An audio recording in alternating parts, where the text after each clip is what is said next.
Catching up sa latest tayo ngayong Martes mga mare at pare. Endless saya at nostalgia ang aabangan sa 30th anniversary special episodes ng Bubble Gang. It's gonna be a mega reunion kasama ang current BBL gang at ang mga dating bumuo sa longest running Kapuso Gag Show. Present ang dating kabubble na sina Diana Zubiri, Aramina Morin Larrazabal at Alma Concepcion. Pati ang buntis na ina na si Valin Montenegro. With Juancho Trevino, Ara San Agustin at Faye Lorenzo.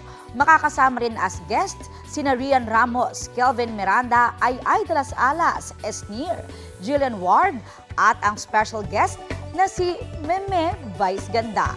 Mapapanood ang Batang Bubble Ako concert this October 19 at 26. Tampok ang new at old segments na naghatid ng saya sa loob ng 3 dekada.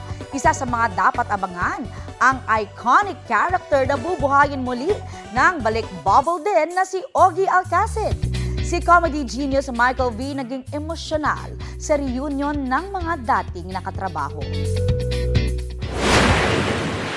Nung nandito na, ano na rin buntik na akong bumigay dahil na-miss ko talaga sila I miss working with them. Kahit yung simpleng pagkain lang with them sa dressing room, nakakamiss yung mga ganong experience. Love Wins. Diyan si sentro ang Cinemalaya Film 2025 entry na Open Endings.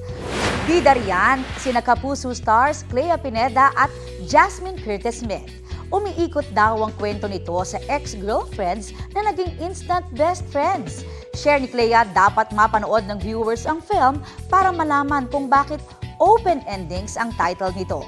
Sabi naman ni Jasmine, kaabang-abang ang magiging takbo ng storya. Full support naman sa premiere night ng Open Endings si National Artist for Film and Broadcast Arts at GMA Entertainment Creative Consultant Ricky Lee.